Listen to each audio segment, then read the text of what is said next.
I-inspeksyonin ng Department of Transportation ngayong araw ang terminal ng Solid North Transit na kumpanya ng bus na nasangkot sa karambola sa SCTEX. Alamin din ng DOTR kung sapat ba ang oras ng pahinga ng mga bus driver. May unang balita si Katrina Son.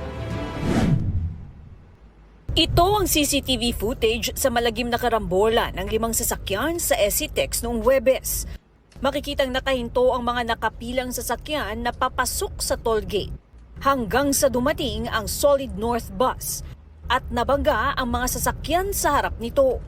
Napitpit ang 2 sasakyan sa pagitan ng bus at ng truck at nabangga din ng truck ang sasakyang nasa harap nito. 8 sa 10 nasawi sa disgrasya nakaburol sa Seventh-day Adventist Church sa Antipolo. Binisita sila ni Transportation Secretary Vince Dizon. Nag-provide tayo ng legal assistance din sa kanila. Nag-provide tayo ng private lawyer sa mga pamilya. There will be severe consequences dito sa nangyaring to.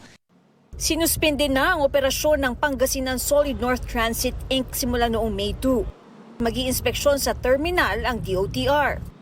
Sisimulan namin na lahat ng 273 buses ng Solid North ay mag-undergo ng strict roadworthiness inspections.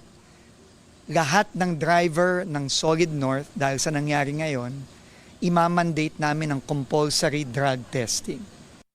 Sumailalim na sa drug test ang driver ng bus at nagnegatibo naman siya sa ilegal na droga.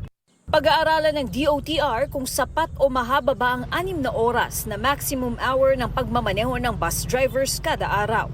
Titignan natin kung matagal ba yun masyado o ano. Kailangan lang naman tignan natin yung international standards.